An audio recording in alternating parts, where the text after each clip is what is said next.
हाँ, तो उससे इम्पोर्टेंस समझ में आती है कि एक फ्रेंड का किसी की भी लाइफ में बहुत इंपॉर्टेंट होता है, चाहे वो बिजनेस पर्सपेक्टिव से हो, एक ग्रोथ के लिए बहुत ज़्यादा ज़रूरी होता है। जैसे हमने फादर के पापा की लाइफ में भी देखा कि एक राजू अंकल ने उनके जो बिजनेस दिया है, आज पापा उनकी वजह से एक एक्चुअली वो सक्सेसफुल हुए हम आज हैं। जो भी हैं वो उस बोलते हैं ना, वो चेंज नहीं होता तो आज शायद इंदौर टॉक होता नहीं होता, मुझे नहीं पता। तो जब उन्होंने राजू अंकल ने पापा को नहीं बोला होता कि तुम अपनी केबल Right. अपने एरिया में आप ही चलाओ, मुझे क्यों इन्वॉल्व कर रहे हो, तो अगर वो उन्होंने नहीं दी होती तो आज हम शायद ये जो भी कर पा रहे हो नहीं कर पाते। तो इसलिए फ्रेंड्स की हमेशा से मेरी लाइफ में बहुत इंपॉर्टेंस होती है। हाँ, कुछ ऐसी चीज़ें, हर एक चीज़ में कुछ ना कुछ सीखने को ही हमें मिलता है। जैसे कोई ना कोई हमें कुछ चीज़ें दिखाता है या सिखाता है, जो हम देखते हैं कि अब जैसे अगर होते शायद सनील भैया है भी वैसे, और अगर वैसे वो हम देखते थे कि वो ऑन स्क्रीन थे और एक इंदौर टॉक के फेस थे, और वो होते तो ऑन स्क्रीन वही होते और शायद आप ऑन स्क्रीन आते भी ना। तो ये ऑन स्क्रीन आने का आपने या पॉडकास्ट करने का कैसे माइंड में आया, और आगे चल के आपके क्या थॉट्स है, और जो आप इंदौर सिटी को या इंदौर के लोगों को बताना चाह रहे हैं अपने ऑन कैमरा में आने के पास में, क्योंकि आपके थॉट्स आपके अंदर ही रह जाते हैं। बहुत सारी चीज़ें जो आप करना चाहते थे इंदौर के लिए या करते हैं इंदौर के लिए, ये ऐसी चीज़ें हैं जो आप दिखाना चाहते हैं ऑन स्क्रीन पर नहीं दिखा पाते हैं हम, क्योंकि हम बैक एंड पे काम करते थे हमेशा और बैक स्क्रीन रहते थे। अब जब ऑन स्क्रीन आ गए हैं आप, तो क्या ऐसी चीज़ें हैं जो आप इंदौर को बताना चाहते हैं और करना चाहते हैं? ऑन स्क्रीन आने का जो सिलसिला, मतलब मैं बोलूँगा ऑन स्क्रीन क्यों आया मैं, वो सबसे पहला पॉइंट तो एक तुम ने बता दिया कि जो थॉट्स हमारे अंदर हैं वो हम तभी एक्सप्रेस कर पाएंगे जब हम वो खुद बोल रहे हैं। अभी तक होता क्या था, क्योंकि हम देख रहे हैं, और मैं तो पर्टिकुलरली उस चीज़ से बहुत परेशान भी हूँ कि आज की जो जनरेशन है या आज के जो यूथ है या जो हमारी इंडस्ट्री के जो भी लोग हैं, उनमें पेशेंस ही नहीं है। आज जैसे मैंने एक ही जगह 6 साल जॉब किया, क्यों किया? क्योंकि मुझे सीखना था। हालांकि मेरी कोई फाइनेंशियल ग्रोथ उतनी नहीं थी वहाँ पर। मैंने 5,000 पे ज्वाइन किया था और 10,000 पे छोड़ा, बस इतनी ग्रोथ हुई थी 6 साल में अगर बोलो तो। लेकिन मैंने ज्वाइन किया as a control room operator, मैं उन 6 लोगों में से एक था। लेकिन जब मैंने छोड़ा तो मैं स्टेट कोऑर्डिनेटर था, मेरे अंडर पूरा MPCG था और 16 सेंटर्स थे। अब जो लोग हर उस 16 सेंटर में 6-6 लोग काम करते थे। तो वो जो मुझे कंपनी से मिला, वो जो फ्रीडम मिली, और उसमें मैं थैंक यू बोलूँगा हमारे तरुण सर का, हरीश सर का, जिन्होंने मुझे कभी रोका ही नहीं किसी चीज़ के लिए। तो उन्होंने हर कुछ वो करने दिया है, क्योंकि उन्हें पता था मैं जो कर रहा हूँ अच्छे के लिए कर रहा हूँ। तो वो था कि करना तो आता था।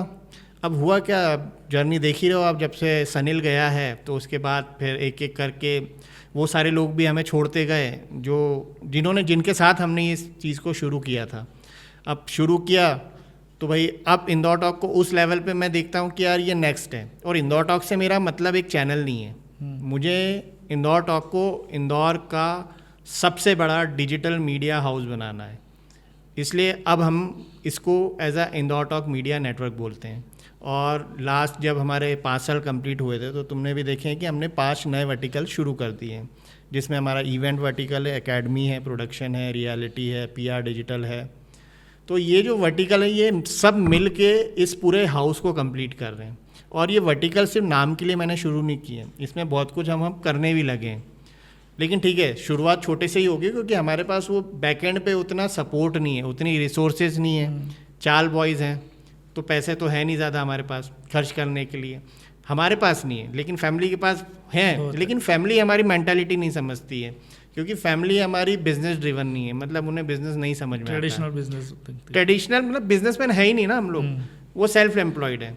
तो क्या होता है कि जब इतनी गैप होती है तो अच्छा यही होता है कि आप छोटे छोटे स्टेप्स लेते चलो, क्योंकि डेस्टिनी में बिलीव रखो तो वो पहुंचा देगी आपको। लेकिन अब 2025 जो आ रहा है उसमें मैंने सोचा कि अब बड़ा कुछ करना है तो यार ऐसे पीछे, मतलब बोलते हैं ना वो 12th मैन बन के तो काम नहीं होगा।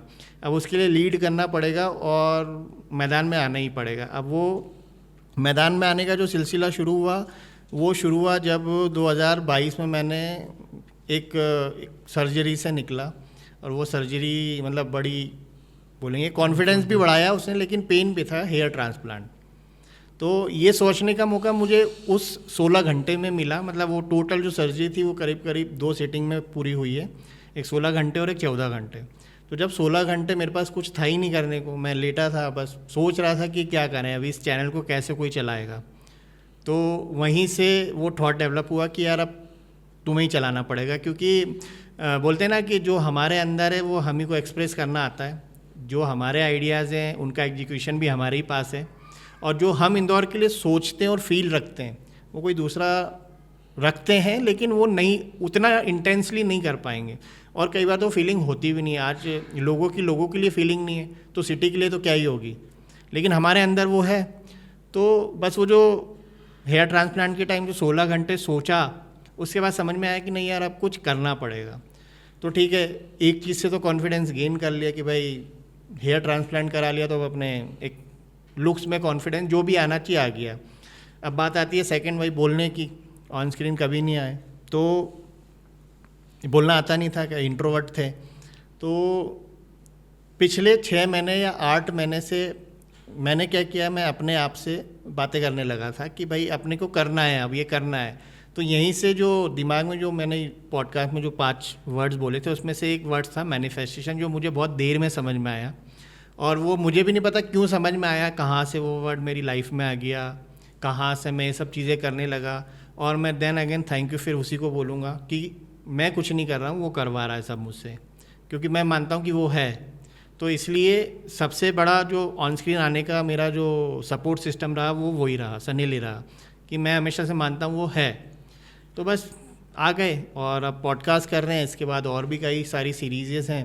तो ऑन स्क्रीन तो अभी बहुत कुछ काम अब शुरू किया है, जैसे इंदौर टॉक में तो हमने बहुत सारा काम कर लिया है, लेकिन ऑन स्क्रीन तो अब शुरुआत हुई है। लेकिन अभी जो शुरुआत हुई है इसमें वो चीज़ होंगी जो शायद इंदौर के कंटेंट क्रिएटर, पहली बात तो इंदौर में कोई कंटेंट क्रिएटर मुझे ऐसे ज़्यादा मिलते नहीं हैं जो कंटेंट पे काम कर रहे हो। तो मेरा एक थॉट ये भी है कि हमें मिलके एक इंदौर में कंटेंट इंडस्ट्री बनाना चाहिए, और उसके लिए हम बिल्कुल जी जान से काम करेंगे और बनाएंगे।